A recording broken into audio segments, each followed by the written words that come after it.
Welcome. All right.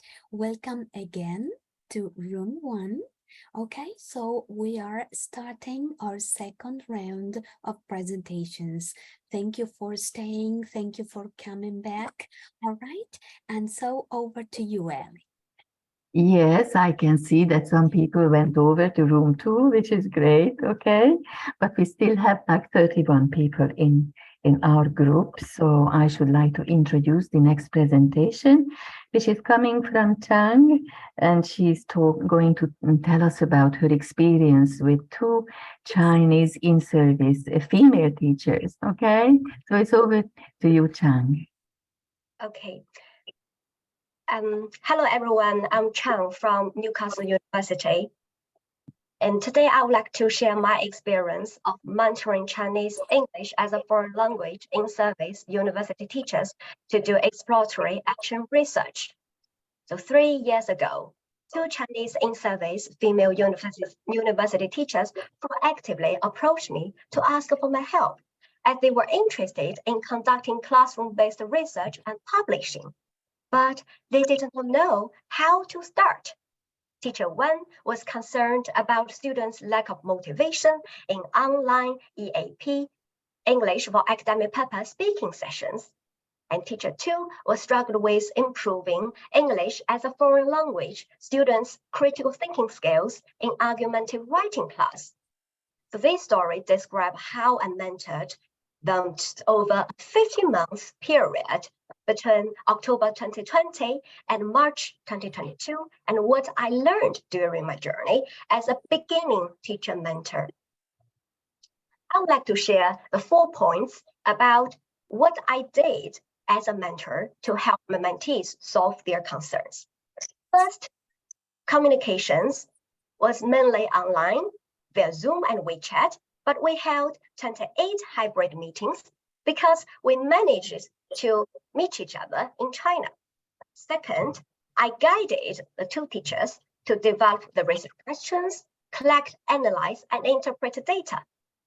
As a beginning teacher research mentor, I sent the 2 female teachers too many learning materials, so they were overloaded, and they spent a lot of time reading all the suggested literature and watching the videos. And this led to the consequence that they had limited time to do their own research. Third, I played an effective role and always being participant-centered. For example, I provided ongoing encouragement. I showed empathy and active listening skills. Fourth, both me, mentor, and mentees, 2 teachers, kept a reflective journal during the process to track our progress. When thinking back, there are moments of fear and moments of joy.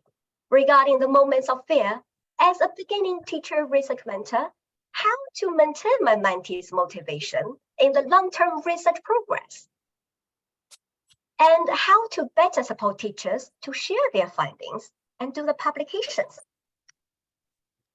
And at the same time, I would like to share the moments of joy from 3 perspectives. First, from students' perspective, students' motivation of participating in the speaking and writing activities went up. And from the mentor, my perspective, as a beginning teacher, mentor, researcher, to my delight, neither the 2 teachers gave up.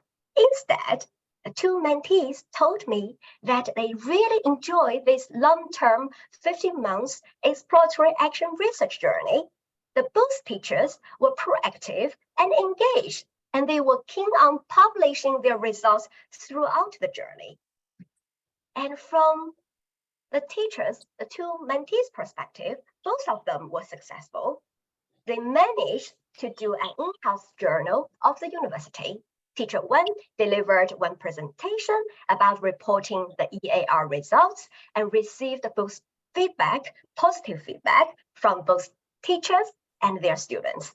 And teacher 2 published 1 in-house report about integrating critical thinking skills into English as a foreign language argumentative writing class. You might ask me, Chang, what have you learned throughout this mentoring process? I would like to share from 2 aspects. First, what I do well. I keep listening to my mentees' thoughts and care about their feelings. My patient listening skills really help them to share their problems. But there are areas of improvement. Two female teachers wanted to prove themselves and would not say, "This is too much for me to deal with, child." But looking back, I feel that we spent too much time on reading.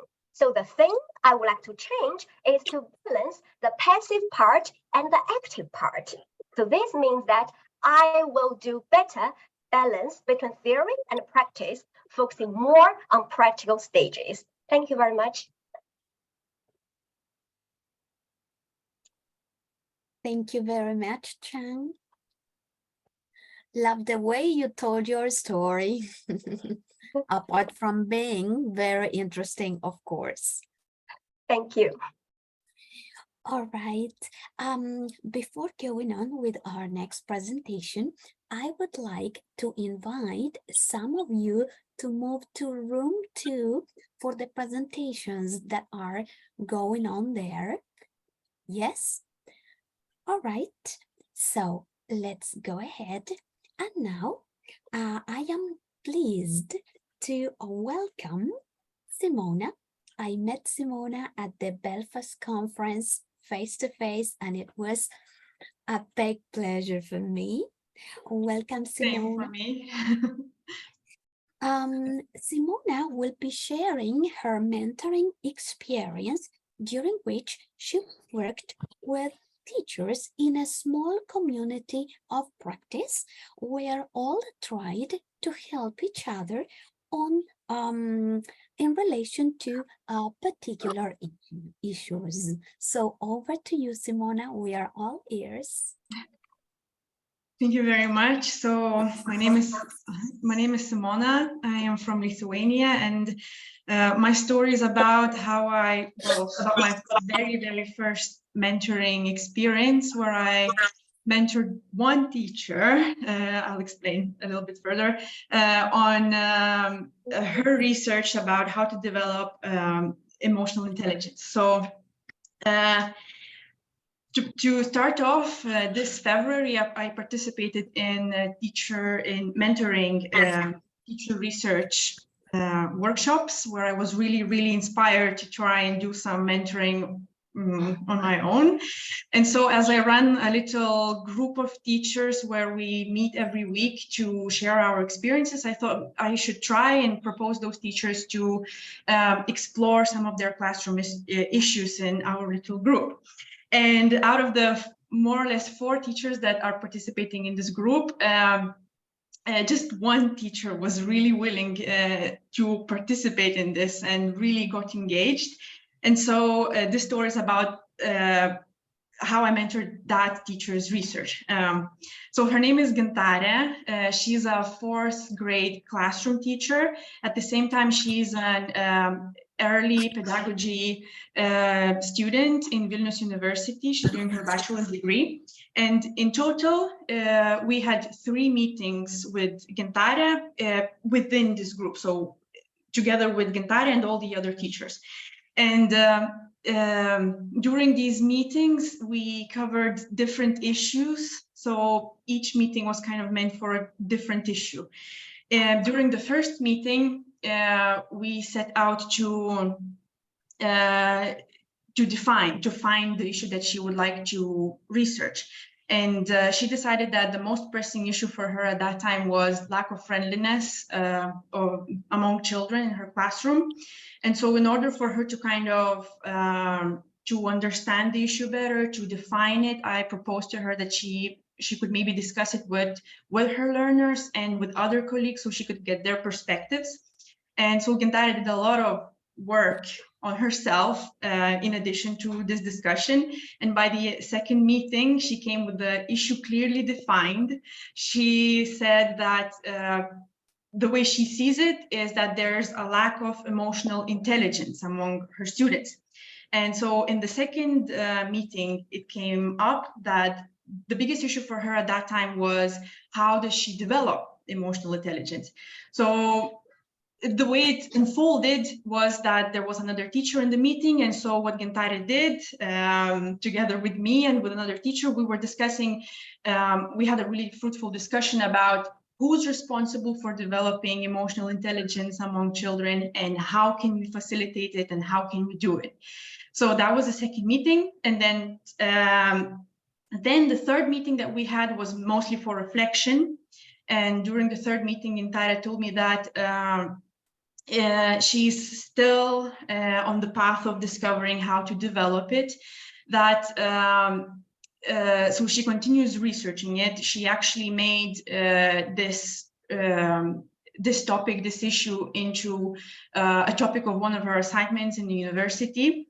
And what I was really happy to hear was that for her, the kind of ease came when she defined the issue, when she kind of pinned it down and she realized what's the actual problem in her classroom, and that the rest was just looking for solution. And that was kind of an easy part because she already knew what the issue was.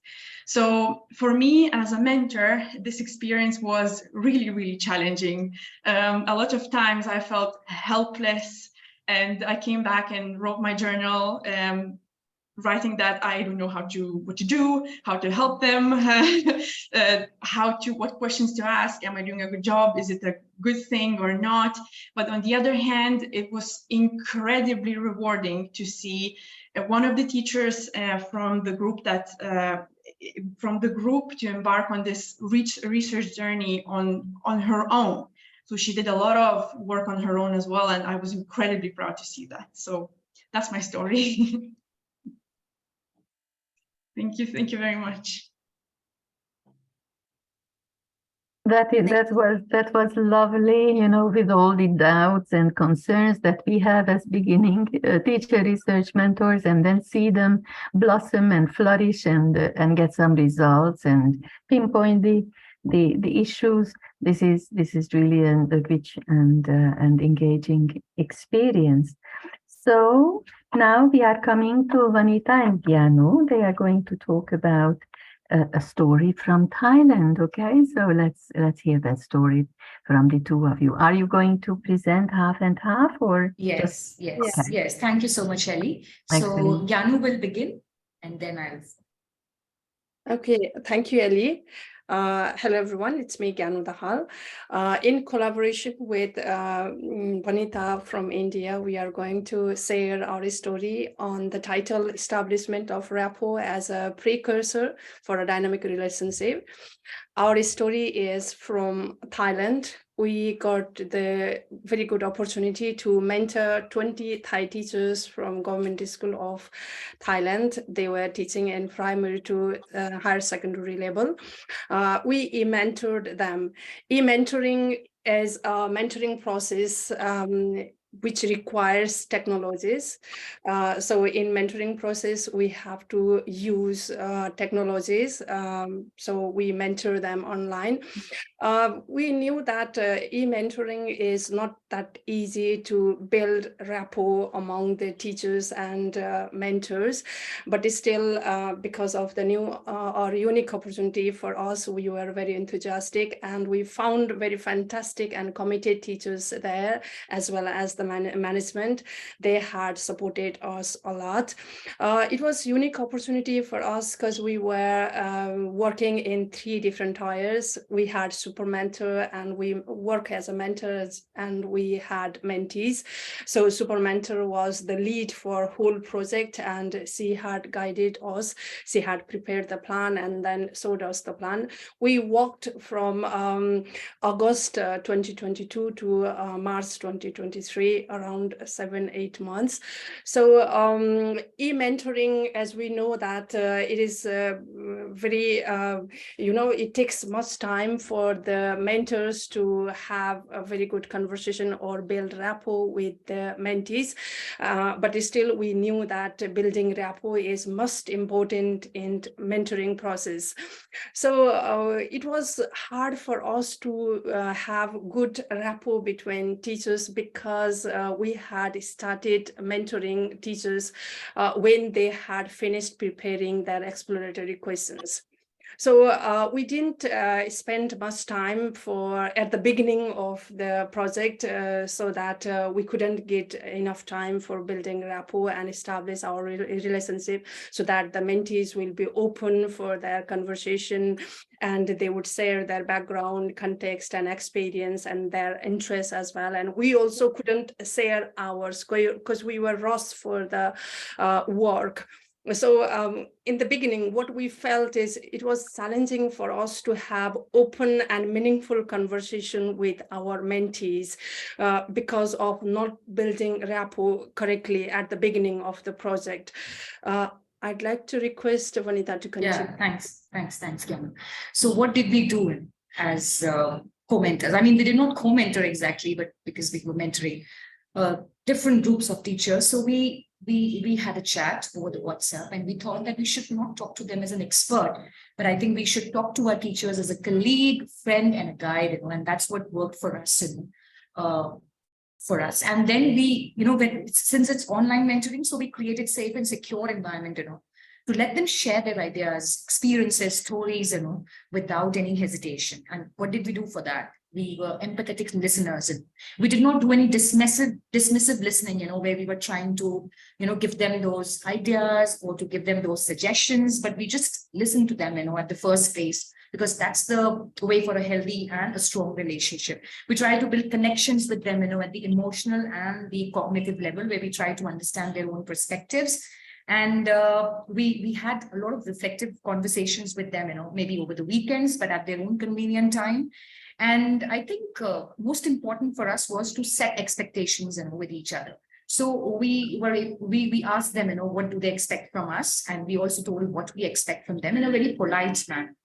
So what was the moment of joy for us? The moment of joy was that most of them were able to present at the IATEFL research conference that was held in March.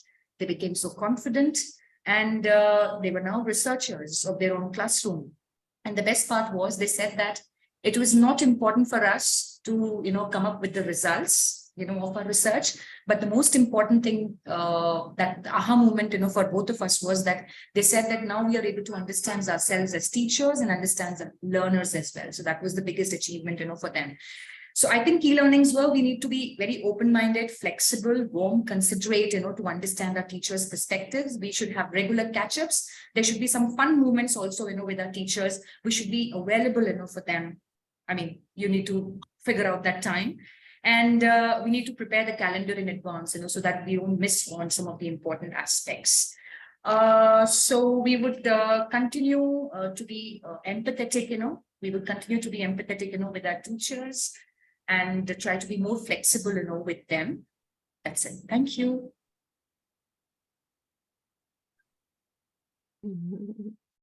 Thanks, Anna. Thank you so much. Thank you, Ruben.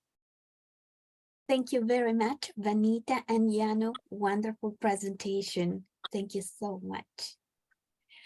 All right. Now it's Ella's turn. And Ella's mentoring story will focus on challenges that influenced Uzbekistan's mentors' attitudes towards their mentorship responsibilities. In her presentation, she will reflect on lessons learned and she will make an action plan of what could be done in the future to better support local mentors. Over to you, Ella. Thank you, Liana.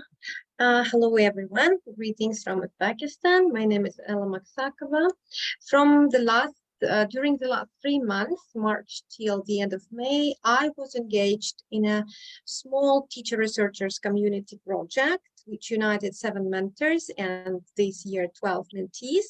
So besides mentoring myself, teacher researchers, I was the project lead and was responsible for maintaining the project up and running, coordinating mentors, mentees collaboration. And the mentors were a mixed population, novice mentors and mentors with some experience. Well, my responsibilities were help with the setting online meetings, providing materials, resources, designing syllabus, and of course staying in touch with all the mentors and all the 12 mentees and encouraging them continue their cooperation. I have to admit this, that coordinating this collaboration was the most challenging part for me. Very soon I started to notice the difference in some mentors' attitudes towards their mentorship responsibilities. Two mentors decided to leave the project due to some personal reasons. Some other mentors got less motivated, less enthusiastic to continue assisting their mentees. There was a case when, for example, 3 mentors, they signed up, they volunteered to co-present, teach together one of the topic of exploratory stage, and roughly they got 3 weeks to get prepared. But on the day of the workshop, I found out from one of them that they hadn't met, they hadn't yet discussed or planned their instructions, and actually I didn't have much options. They were not ready to teach. I had to step in and deliver myself. Besides, I had the materials ready. I had just taught this topic to another group of teacher researchers. But this case and similar situation that signaled to me that something was not working as it should. And it's time to explore what impacted my mentor's capacity being effective. Besides being the project lead, I really need to see what I could do better to support them in their mentorship. So I asked them to fill in some anonymous questionnaire first, and then we had one-on-one discussion over the phone or via messengers, because usually we met online. That brought some interesting data, but I think I will be able to touch just upon 2 of the facts. The first thing that I discovered, many of my mentors joined the project having, I would say, false expectations from the mentorship per se. Mentors, they hoped to be able to continue developing their research skills, academic skills, expanding the workshop, all of which, of course, were not excluded as possible outcome of the project, but were not the primary focus.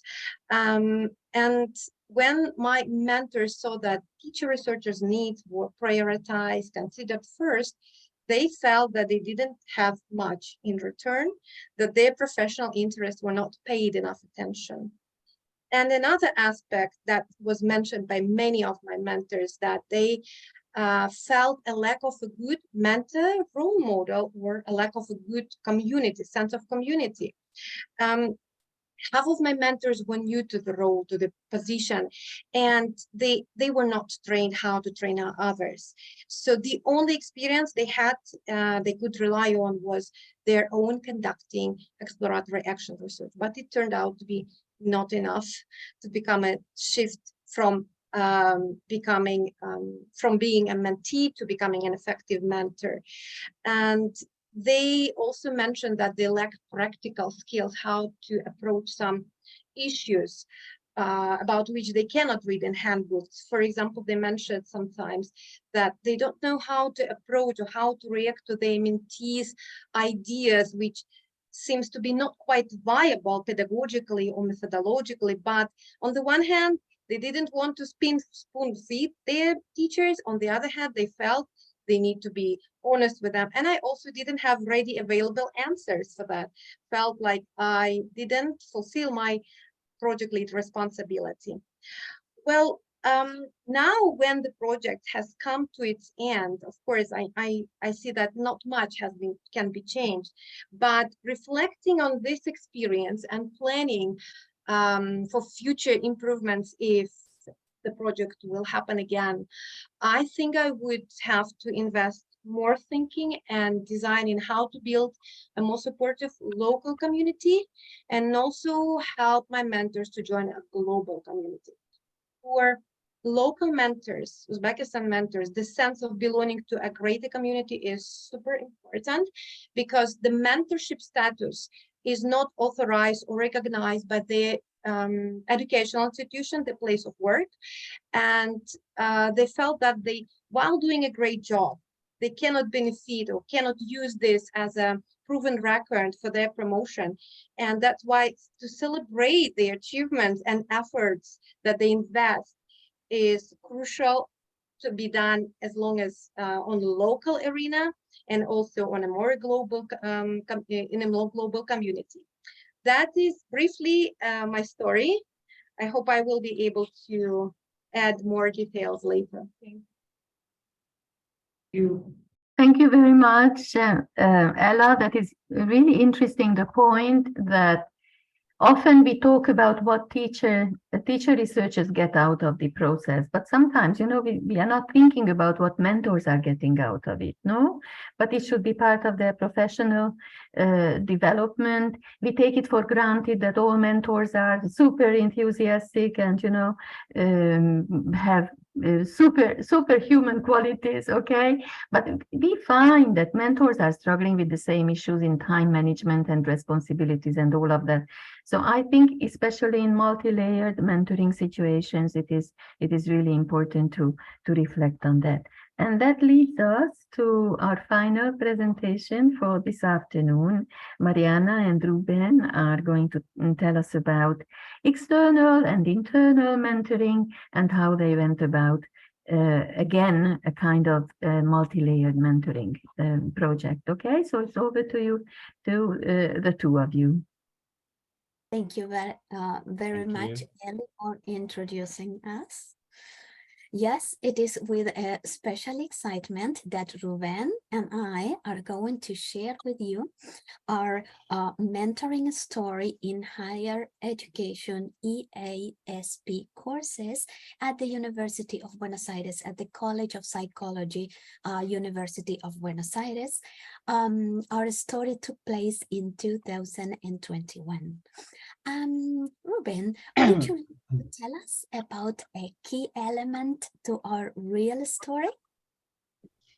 Yes, Mariana, I will tell everybody about it. Well, we work with our story with what we called a mentor's journal. That was a Google Doc where we recorded our experiences, and that helped us to write the story of our mentoring process and experience precisely. And both mentors and mentees were the main characters in this story. But well, all stories have a narrative sequence, and they usually start with a presentation of the characters and the setting and the conflict. But here we would like to start then telling about this resource, the mentor's journal, that we use while mentoring, yes, and in sort of flashbacks, go back to the other aspects of our stories and our mentoring process as well. So Mariana, would you like to add something else about the mentor's journal?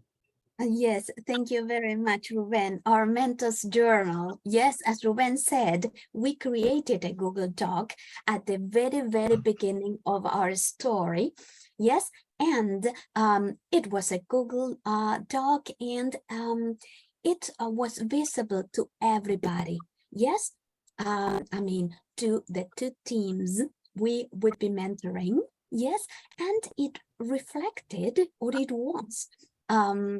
A fluid conversation, yes, in relation to Ruben in his role as head of the course, an external mentor, in relation to my role as an, Ruben was an internal mentor in relation to my role as an external mentor in relation to our feelings, yes, and also in relation to our mentees' progress. Yes, we even shared bibliography in that mentor's journal, right? Yes, Ruben, over to you. Oh, just probably, Mariana, now we can make some of our characters speak, yeah, the characters in the story. That's right. I remember that the mentees had been selecting some videos which related to the material designed for the course. So I remember asking Ruben in our mentor's journal, are those videos authentic material? Are the mentees thinking about using captions?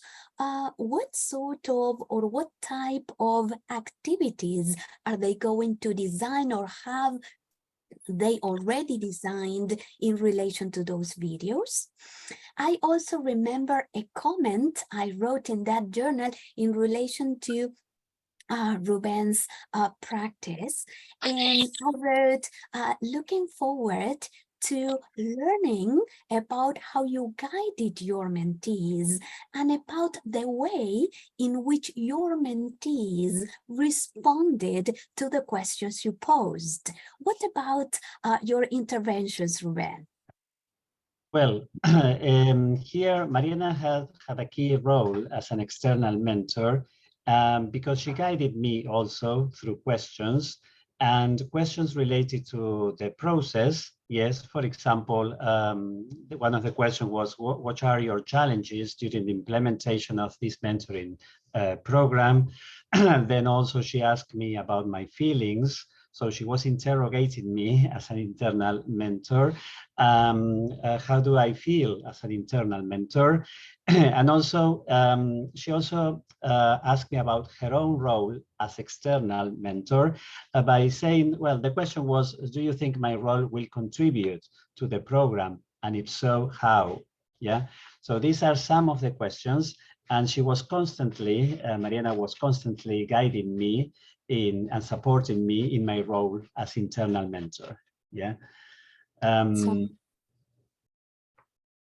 Yes, by interacting through these questions and the contributions we made in our mentor's journal, we adopted changing roles. Sometimes we were main characters. Some of the times we were secondary characters.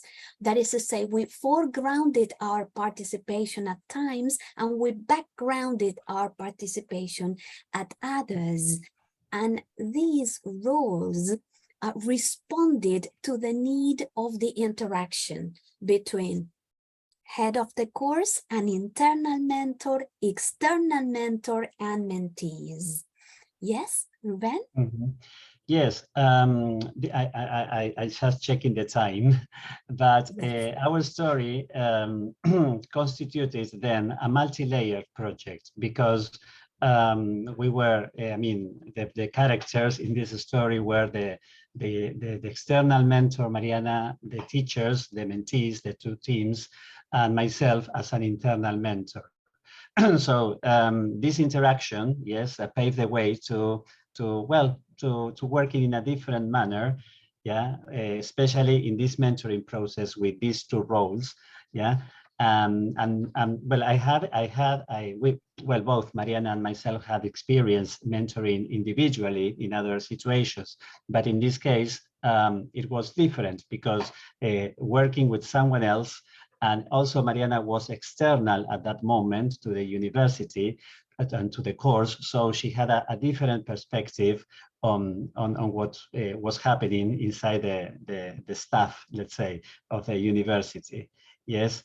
And Mariana, what about some issues that came up as an external mentor?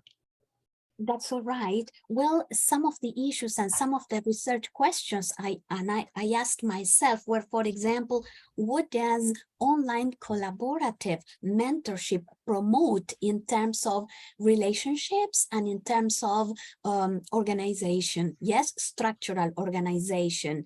Another question I remember I asked myself, I designed, was in what ways does online collaborative mentorship have an impact on the professional development of the external mentor, that is to say myself, on the internal mentor, that is to say Ruben, and on the mentees.